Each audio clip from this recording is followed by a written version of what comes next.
అందరికి నమస్కారం. నేను doctor R Suresh, chest physician, Hanamkonda.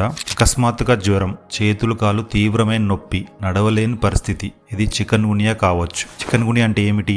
Chicken గునియా అనేది వైరస్ వల్ల వచ్చే జ్వరం. ఇది ఏడిస్ మస్కిటో కాటుతో వ్యాపిస్తుంది. ఇదే దోమ డెంగ్యూను కూడా వ్యాపింపజేస్తుంది. వర్షాకాలంలో ఇది త్వరగా వ్యాపిస్తుంది. సో లక్షణాలు చూస్తే గనక దోమకాటు తర్వాత 3 నుంచి 7 రోజుల్లో లక్షణాలు వస్తాయి. ప్రధాన లక్షణాలు చూస్తే గనక అకస్మాత్తుగా ఎక్కువ జ్వరం, చేతులు కాళ్ళు మోకాళ్ళలో తీవ్రమైన నొప్పి, శరీర నొప్పులు, తలనొప్పి, జాయింట్స్ వాపు, చర్మంపై దద్దుర్లు, తీవ్రమైన అలసట. ఈ జాయింట్ నొప్పి వారాలు లేదా నెలల పాటు ఉండవచ్చు. చికన్ గునియా ప్రమాదకరమా? చాలా మంది రోగులు పూర్తిగా కోలుకుంటారు, కానీ వృద్ధులు, షుగర్, గుండె జబ్బులు ఉన్నవారు, రోగ నిరోధక శక్తి తక్కువ ఉన్నవారు, వారికి కోలుకోవడానికి ఎక్కువ సమయం పడుతుంది. మరణాలు చాలా అరుదు. సో చికన్ గునియా నిర్ధారణ ఎలా చేస్తారు? డాక్టర్లు బ్లడ్ టెస్ట్లు, చికన్ గునియా IgM టెస్ట్, ప్రారంభ దశలో PCR టెస్ట్ ఇవి చేస్తారు. బట్ ఇంట్లోనే నిర్ణయించుకోకండి, డాక్టర్ని సంప్రదించండి. చికిత్స, ట్రీట్మెంట్ చాలా ముఖ్యము. చికన్ గునియాకు ప్రత్యేక మందు లేదు. చికిత్సలో చూస్తే గనక పారాసిటమాల్ జ్వరం ఉన్న నొప్పికి వాడవచ్చు.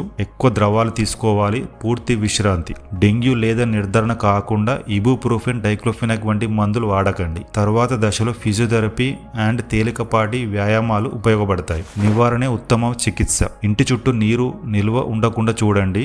మస్కిటో నెట్ అండ్ రిపెలెంట్స్ వాడండి. ఫుల్ స్లీవ్ దుస్తులు ధరించండి. కిటికీలకు మెష్లు తప్పనిసరి. పిల్లలు, వృద్ధులను ప్రత్యేకంగా రక్షించండి. ఎప్పుడు వెంటనే డాక్టర్ని చూపాలి? 3 రోజుల కంటే ఎక్కువ జ్వరం ఉన్నా, తీవ్రమైన జాయింట్ వాపు, వాంతులు, తల తిరగడం, వృద్ధులు లేదా దీర్ఘకాలిక వ్యాధులు ఉన్నవారు తప్పకుండా డాక్టర్కి చూపించాలి. చివరి సందేశం: చికన్ గునియా నివారించవచ్చు. సమయానికి చికిత్సతో పూర్తిగా కోలుకోవచ్చు. దోమలను నియంత్రించండి. జ్వరాన్ని నిర్లక్ష్యం చేయవద్దు. ఈ వీడియోని షేర్ చేయండి, ఎందుకంటే అవగాహనే అసలైన రక్షణ. Thank you.